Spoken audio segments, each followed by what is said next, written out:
Ici Europe 16h-18h sur Europe 1. Stéphane Bern et Mathieu Noël. 1, historiquement vôtre. Tous les jours dès 16h, historiquement, vous nous raconte l'histoire sans se la raconter. Elle nous raconte des histoires toujours avec philosophie. C'est Clémentine Portier-Kaltenbach. Aujourd'hui, Clémentine, lui aussi avait sa philosophie et une existence étonnante qui allait avec. Vous nous racontez Diogène de Sinope, dit aussi Diogène le cynique. Oui, Stéphane, et d'ailleurs, Diogène, lui, n'estimait pas que la salle de bain soit franchement nécessaire. Oui. Il n'en avait ni une ni 16, mais plutôt 0. C'est un philosophe qui a beaucoup marqué Athènes parce qu'il y a une quantité d'anecdotes sur son compte. D'ailleurs, parfois des anecdotes contradictoires sur ce personnage, mais ce qui prouve qu'il a vraiment eu une influence majeure. Il était, vous l'avez dit, originaire de Sinope.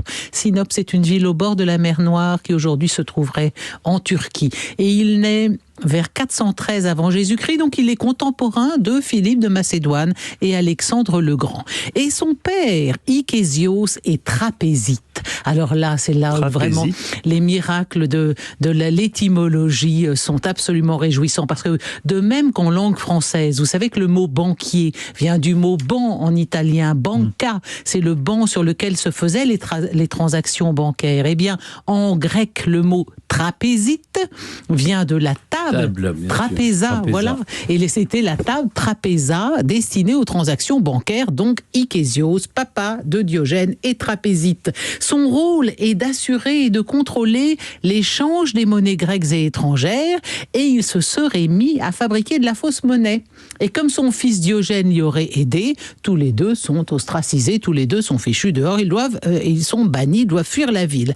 Alors Diogène, donc fils de banquier, se retrouve du jour au lendemain confronté à l'expérience du déracinement et du dénuement, et cette expérience va façonner sa vision de la vie, d'autant qu'en arrivant à Athènes, il aurait rencontré et côtoyé Antisthène, le fondateur de l'école cynique. Il en adopte le mode de vie. Alors il décide de vivre en marge de la société comme un chien errant.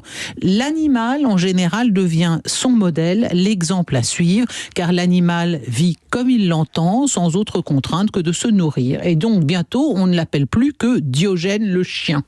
Il s'affranchit de toute convention, il se laisse pousser cheveux et barbe, il déambule pieds nus, il fait ses besoins et se masturbe en public. Et il considère que le monde entier est sa maison. Et c'est lui, Diogène, qui invente le mot cosmopolites, cosmopolite. Il se dit citoyen du monde. C'est sans doute le premier à l'avoir revendiqué. Ce qui, dans une conception grecque de la citoyenneté où la cité est tout, évidemment, c'est une provocation, c'est éminemment subversif. C'est-à-dire, moi, je suis un citoyen du monde, les gars.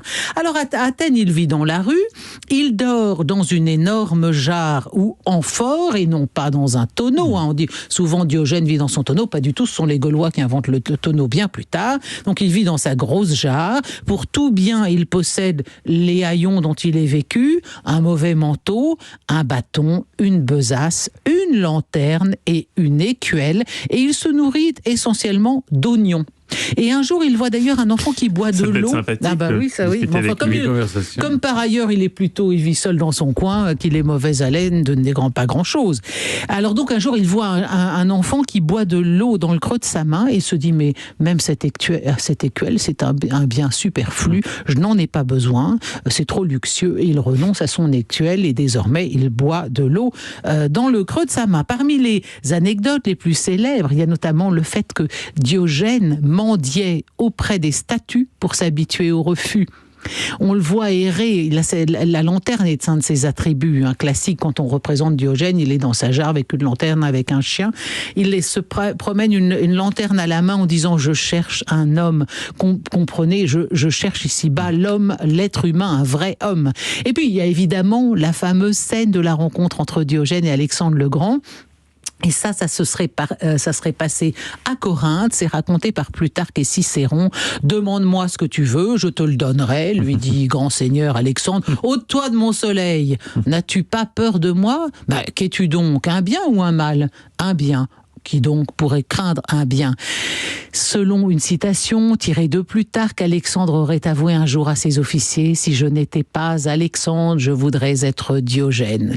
Et voilà Diogène qui meurt à Corinthe à 86 ans, en 327 avant Jésus-Christ. Alors là, il y a différentes thèses sur sa mort. Est-ce qu'il est mort d'une infection liée à une morsure de chien parce qu'il a essayé de piquer un os à ronger à un chien et donc il serait mort de cette infection? Il y a une autre version selon laquelle il se dit « J'ai 86 ans, ça y est, j'ai fait le tour de la question » et il décide d'arrêter de respirer et il meurt instantanément. Il avait demandé expressément à ce que sa dépouille fût jetée à la voirie, mais ses amis lui font de grandioses funérailles et son tombeau, agrémenté d'un chien en marbre, est aussi agrémenté des vers suivants. « Toi seul as montré aux mortels la gloire d'une vie indépendante et le sentier de l'existence heureuse le plus facile à parcourir. » Oui, Diogène, c'était un subversif. Il déboulonne les valeurs du monde dans lequel il vit, liberté sexuelle, indifférence à la sépulture, égalité homme-femme, négation du sacré, mise en cause des lois de la cité, autosuffisance. C'est vraiment Diogène into the wild. Hein. Bon, mais alors à part ça... Into the wild dans la cité. Into the Wild dans la cité, oui c'est ça, Into the Wild dans la cité, c'est tout à fait moderne hein, comme concept. Enfin, cela dit, le syndrome de Diogène en psychiatrie, c'est aussi un truc un peu plus gravissime. Oui, on se clochardise, on accumule tout, on ne sait plus rien jeter, on se lave plus. Donc là, pas besoin de salle de bain non plus. Hein. Merci beaucoup Clémentine. Merci Clémentine, vous restez avec nous pour le quiz, vous allez pouvoir étaler votre culture une fois de plus face à Stéphane. C'est tout ce que j'aime bien sûr. 16h-18h sur Europe 1. Historiquement vôtre.